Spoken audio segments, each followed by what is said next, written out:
지난 시간에 주님과의 교제, 또 성도들과의 교제, 그 속에 기쁨이 있었습니다. 오늘은 복음과의 교제에 대해서 살펴보겠습니다. 18절을 보시면 그러면 무엇이냐? 거칠애로 하나 참으로 하나 무슨 방도로 하든지 전파되는 것은 그리스도니 이로써 나는 기뻐하고 또한 기뻐하리라. 이중 기쁨이 나오는데 무엇 때문에 기뻐했냐 하면 그리스도가 전파되는 이 복음의 사명 때문에 기뻐했습니다. 이 사명이 있어야 우리의 삶에 기쁨이 있습니다. 이 사도 바울의 인생의 목적이, 유일한 목적이 그리스도를 전파하는 이 복음의 사명이었습니다. 오늘 몇 번이나 나오냐 하면은 8번이나 나옵니다. 12절도 봅니다. 복음 전파에 진전이 된 줄을. 14절 하나님의 말씀을 더욱 담대히 전하게 되었느니라. 15절 그리스도를 전파하나니. 16절 내가 복음을 변명하기 위하여.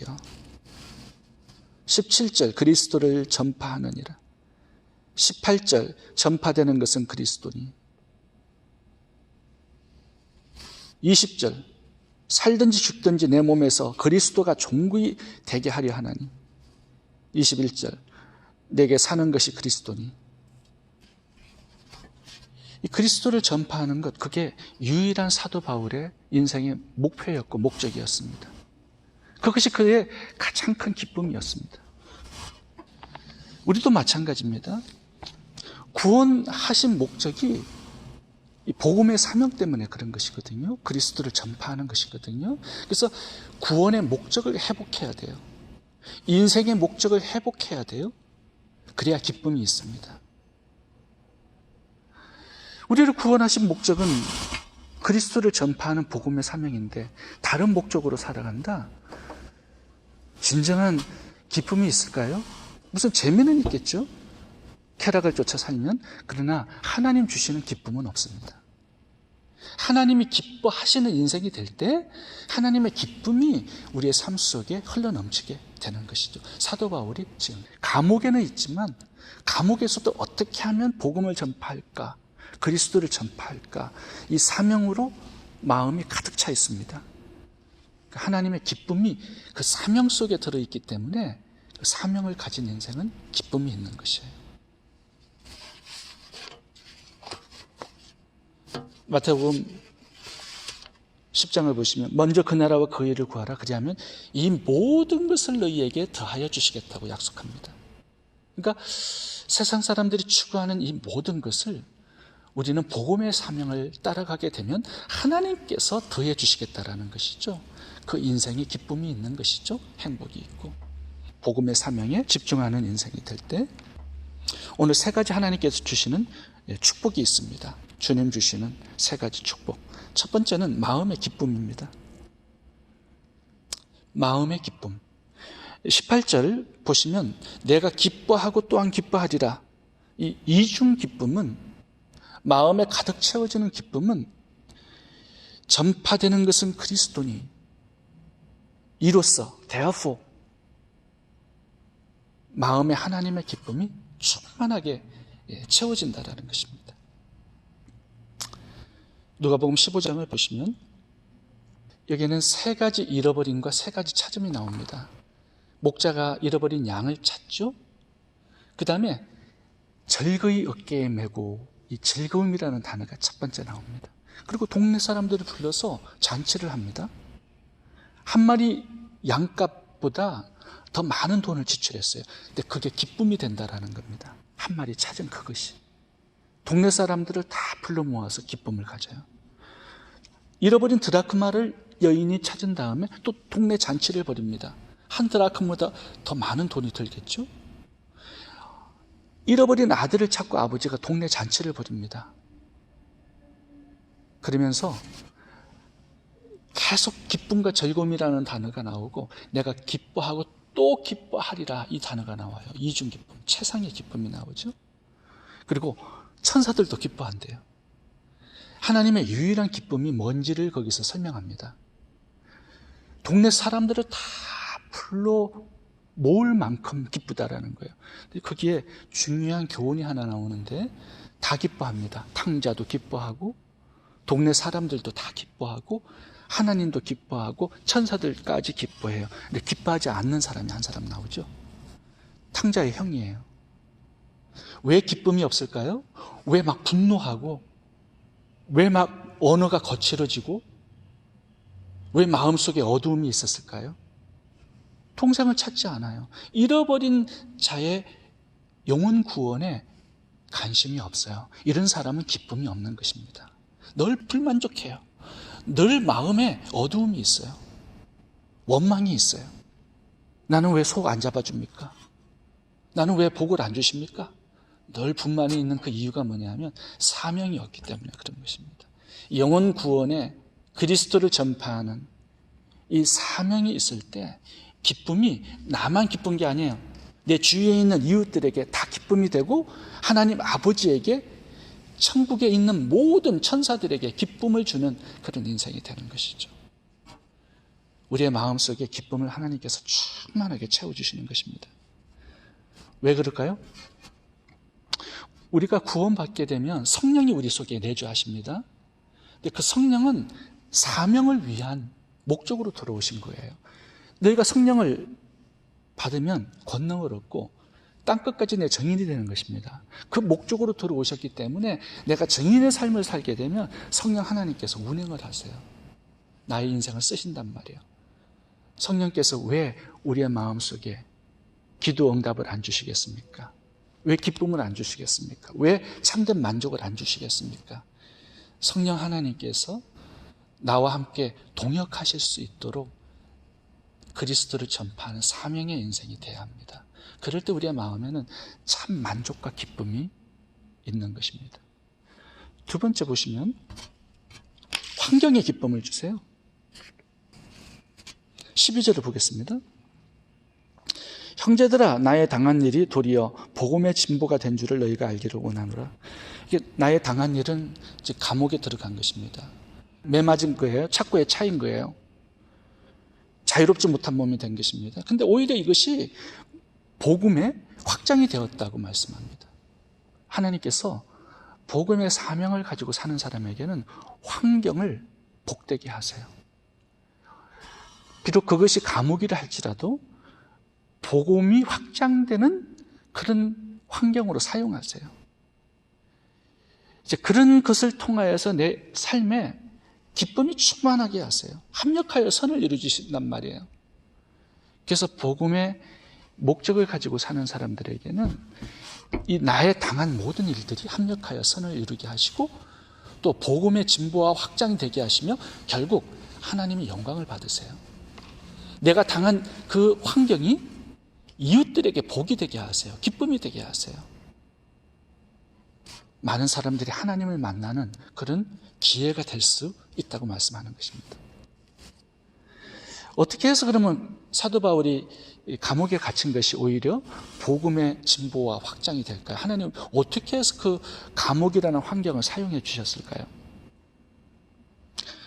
그 다음 구절을 보면 시대라는 단어가 나오죠. 이러므로 나의 매임이 그리스도 안에서 모든 시대 안과 그 밖의 모든 사람에게 나타났으니, 지금 사도 바울이 갇힌 곳이 황제의 감옥이었습니다. 로마 시민권이었기 때문에 황제에게 재판을 받게 해달라고 해서 지금 황제의 재판을 기다리고 있는 거예요.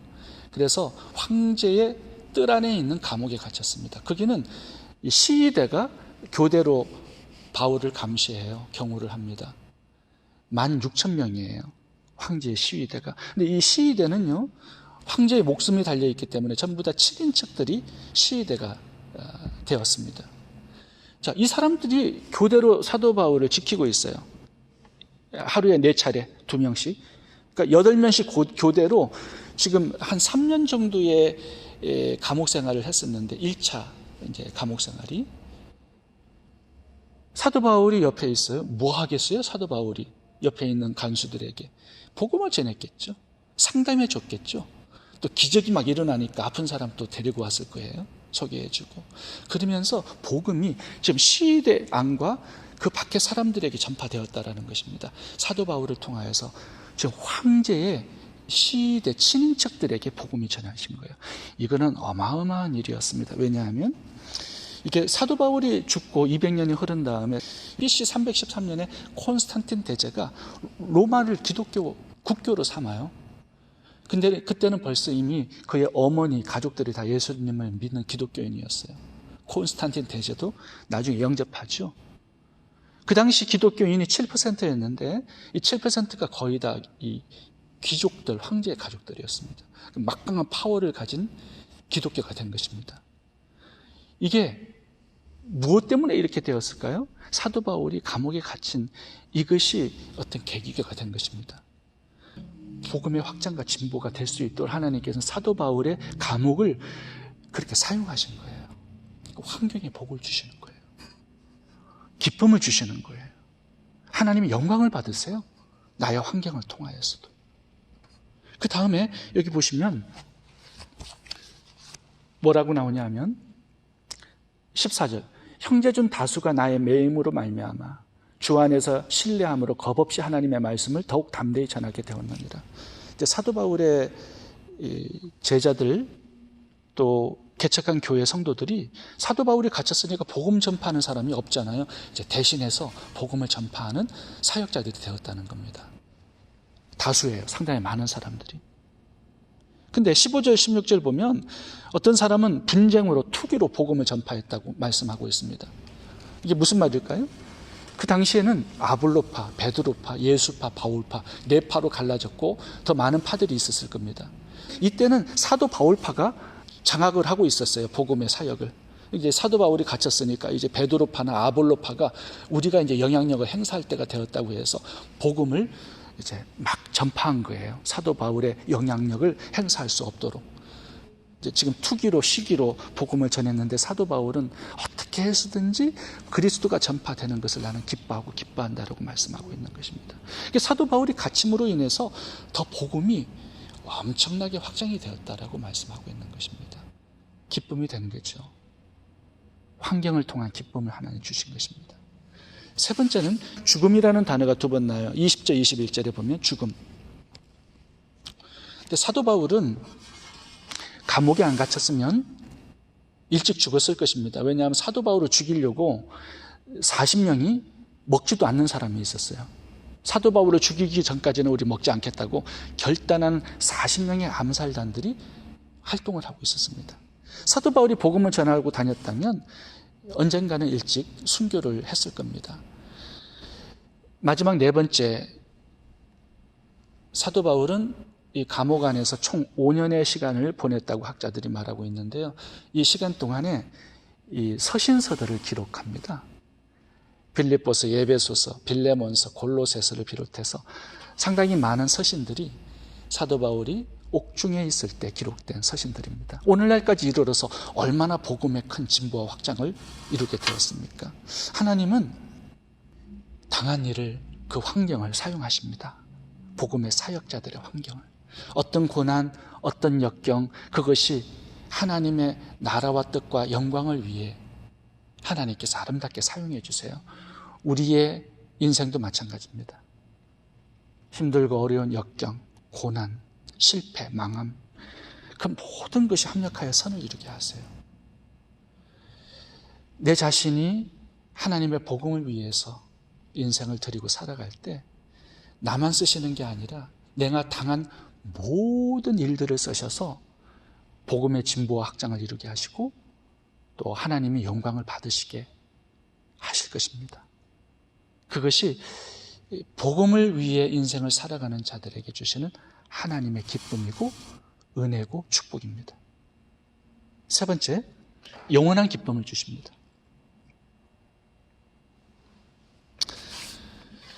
제가 종종 임종 예배를 드려달라고 성도님들에게 부탁을 받을 때가 있는데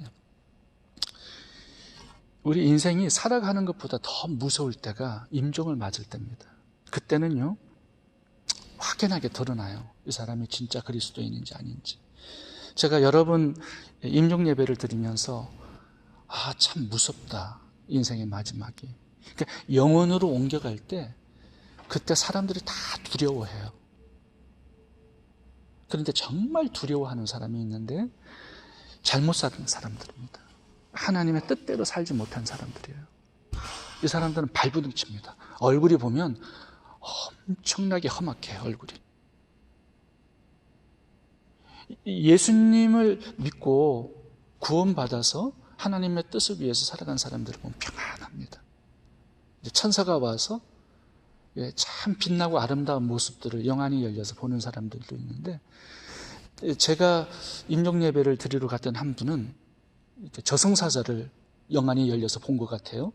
막 두렵다고 막 그러면서 발부둥칩니다. 예배를 드릴 수가 없었어요. 부끄럽게 산 겁니다.